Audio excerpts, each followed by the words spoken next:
आगे बढ़ते हैं। पश्चिमी उत्तर प्रदेश को अलग राज्य बनाने की मांग को लेकर जुबानी जंग तेज हो गई है। बीजेपी के फायर ब्रांड नेता संगीत सोम ने कहा है कि पश्चिमी उत्तर प्रदेश अलग राज्य बना तो मिनी पाकिस्तान बन जाएगा।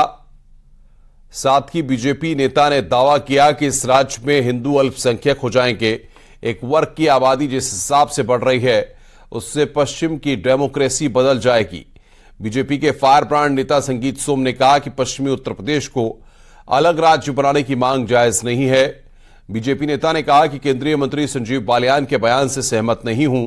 बता दें कि यूपी की राजनीति में पश्चिमी उत्तर प्रदेश एक अलग राज्य बनाने की मांग का मुद्दा गर्माता जा रहा है। मेरठ में एक अंतर्राष्ट्रीय जाट संसद सम्मेलन के आयोजन में पहुंचे केंद्रीय मंत्री संजीव बालियान ने यह बयान दिया था। इस दौरान उन्होंने कहा था कि पश्चिमी उत्तर प्रदेश एक अलग राज्य बनना चाहिए और मेरठ इस नए प्रदेश की राजधानी बने।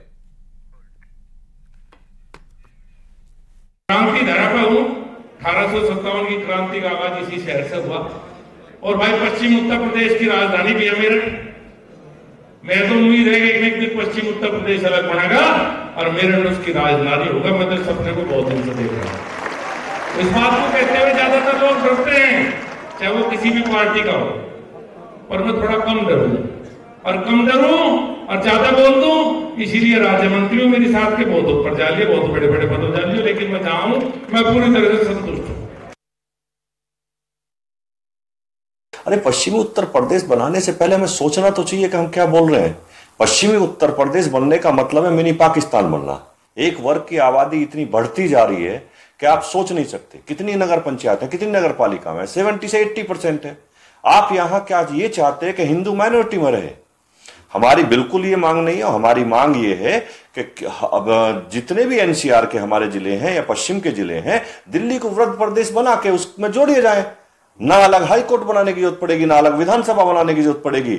और पश्चिम उत्तर प्रदेश के लोग चाहते भी यही हैं। अब वो अपना बयान दे रहे हैं, ये किसी पब्लिक का बयान नहीं कि मैं पश्चिमी उत्तर प्रदेश में ही रहता हूं। मैं जानता हूं पश्चिम उत्तर प्रदेश का आदमी कोई नहीं चाहता कि पश्चिमी उत्तर प्रदेश अलग से प्रदेश बने।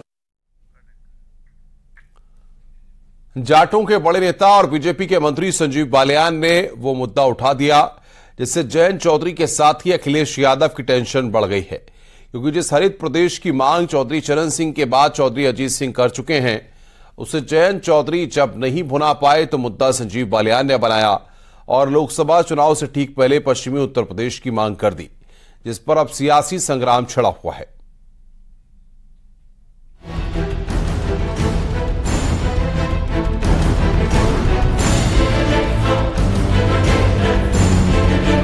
जिस मांग के इर्द गिर्द चौधरी चरण सिंह की सियासत रही, जिस मांग को चौधरी अजीत सिंह ने मुद्दा बनाया, अब वही मांग बीजेपी के मंत्री और पश्चिम उत्तर प्रदेश में जाटों के बड़े नेता संजीव बालियान ने उठाया है।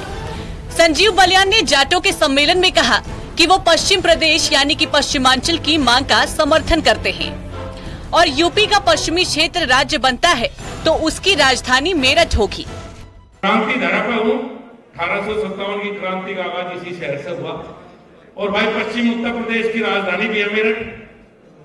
मैं तो उम्मीद है कि एक दिन पश्चिम उत्तर प्रदेश अलग बनेगा और मेरठ उसकी राजधानी होगा। मैं तो सपने को बहुत दिन से देख रहा हूं। इस बात को कहते हुए ज्यादातर लोग डरते हैं, चाहे वो किसी भी पार्टी का हो, पर मैं थोड़ा कम डरूं और ज्यादा बोल दूं। इसीलिए राज्य मंत्री हूं, मेरी साथ के बहुत ऊपर जा लिए, बहुत बड़े बड़े पदों जा लिए, लेकिन मैं जहां हूं मैं पूरी तरह से संतुष्ट हूं। माना जा रहा है कि लोकसभा चुनाव के पहले ये मुद्दा जोर पकड़ सकता है, क्योंकि यूपी में कुल 26 जिले आते हैं। मेरठ, बुलंदशहर, गौतम बुद्ध नगर, गाजियाबाद, हापुड़, बागपत, सहारनपुर, मैनपुरी, मथुरा और अलीगढ़ शामिल है, जिसे एक साथ एक राज्य में समेटने की तैयारी है। यानी भले ही ये मांग बीजेपी के नेता ने उठाई हो, लेकिन खतरा समाजवादी पार्टी और आरएलडी के लिए है।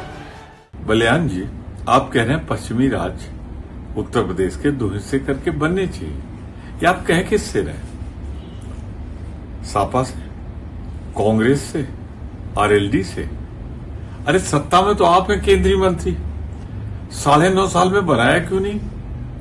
अब यहां तो ये भी झगड़ा नहीं, डबल इंजन की सरकार है, उत्तर प्रदेश में भी आपकी सरकार है। आप प्रस्ताव मंगाइए, बनाइए, हम स्वागत करेंगे आप।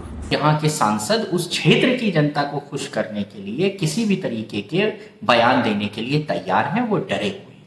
मैं ये कह रहा हूं कि एक एमपी ये मांग करता है, एमपी तो लोकसभा में भी ये डिमांड कर सकता है, मंत्री तो ये बात कैबिनेट में भी रख सकता है इस प्रस्ताव को।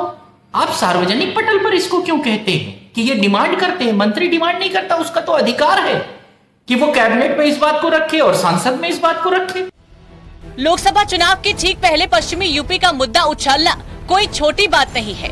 ये मुद्दा राष्ट्रीय लोकदल, समाजवादी पार्टी के साथ साथ बीएसपी की भी मुश्किलें बढ़ा सकती है, क्योंकि 2019 के चुनाव के आधार पर देखें तो वेस्ट यूपी की 7 लोकसभा की सीट सहारनपुर, बिजनौर, नगीना, अमरोहा, संभल, मुरादाबाद में बीजेपी हार गई थी और अब संजीव बलियान का बयान पश्चिमांचल के बहाने जनता को इस मुद्दे पर साथ लाने की कोशिश है।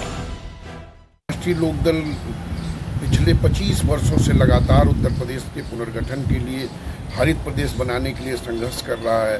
राष्ट्रीय लोकदल के मुखिया रहे स्वर्गीय चौधरी अजीत सिंह जी उत्तर प्रदेश में कोने कोने तक, बुंदेलखंड, पूर्वांचल, पश्चिमी उत्तर प्रदेश, लगातार सब जगह उन्होंने रैलियां की। सब चूँकि मामला पश्चिमी यूपी से जुड़ा है, ऐसे में आरएलडी और जयंत चौधरी इस मुद्दे पर चुनाव के समय बीजेपी के खिलाफ नहीं जाना चाहेंगे। वहीं सपा और अखिलेश यादव जो राज्य के बंटवारे के खिलाफ रहे हैं, वो आरएलडी के साथ हैं। ऐसे में उनके सामने असमंजस की स्थिति पैदा हो सकती है। इसके साथ ही बीएसपी खुद इस मुद्दे का विरोध नहीं कर पाएगी, क्योंकि ये प्रस्ताव उसने ही 12 साल पहले पेश किया था। यानी पश्चिम प्रदेश की मांग बीजेपी के लिए 24 में संजीवनी साबित होने वाली है। Bureau report, news 18।